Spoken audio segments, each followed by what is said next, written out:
Here we will discuss about resistance. Resistance is a hindrance to the flow of current. ठीक है, resistance क्या है? Actually resistance एक रुकावट है. किस चीज़ के लिए रुकावट है? फ्लो ऑफ करंट में रुकावट है. ठीक है. In electric circuit current collide countless time with atoms within the conductor. अब इलेक्ट्रिक सर्किट में जो करंट है वो बहुत दफ़ा कंडक्टर के एटम्स के साथ कोलाइड करता है और इस कोलिजन के रिजल्ट में क्या चीज़ क्रिएट होती है? हिंड्रेंस क्रिएट होती है. और किसके अगेंस्ट क्रिएट होती है? मूवमेंट ऑफ इलेक्ट्रॉन्स के अगेंस्ट क्रिएट होती है. सो रेजिस्टेंस क्या है? Resistance is the hindrance to the flow of current. Resistance is measured in ohms. Resistance जो है वो ओहम्स में मेजर्ड की जाती है. ओहम्स क्या है? इसका unit. Resistance depend on two things. Number one is length of wire, number two is thickness of wire. अब अगर आप पिक्चर में देखो तो आपको ज़्यादा क्लियरली समझ आ जाएगा. अब अगर वायर की थिकनेस बहुत ज़्यादा है और उसकी लेंथ कम है तो वहाँ पर क्या होगा? Less resistance. लेकिन अगर वायर की थिकनेस कम है और उसकी लेंथ ज़्यादा है तो क्या होगा? More resistance. Now we will discuss about Ohm's law. अब जॉर्ज साइमन ओहम एक साइंटिस्ट था जिसने जो है वो वोल्टेज, करंट और रेजिस्टेंस के दरमियान में एक रिलेशनशिप जो है वो बताया था और उसने जो है मैथमेटिकली प्रूव भी किया था कि ये रिलेशनशिप क्या है. Actually resistance is equal to voltage divided by current.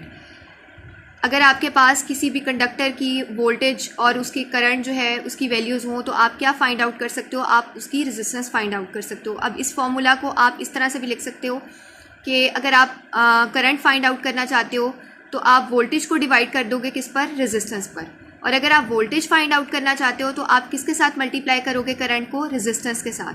तो ये थ्री जो हैं वो आपके पास डिफरेंट फॉर्म्स हैं ओहम्स लॉ की. Now we will discuss about measuring current, voltage and resistance.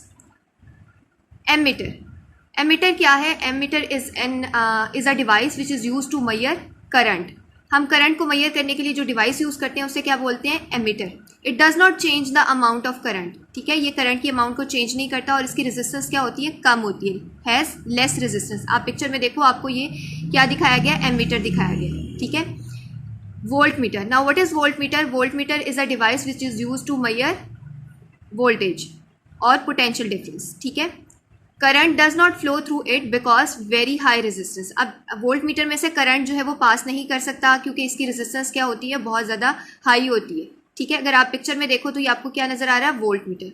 Now we will discuss about multimeter. What is multimeter? Multimeter is a device which is use to measure current, voltage और small amount of resistance. अगर आप ये picture में देखो तो आपको ये multimeter नजर आ रहा है. इससे आप जो है वो वोल्टेज भी मेजर कर सकते हो, करंट भी मेजर कर सकते हो और स्मॉल अमाउंट में रेजिस्टेंस भी मेजर कर सकते हो.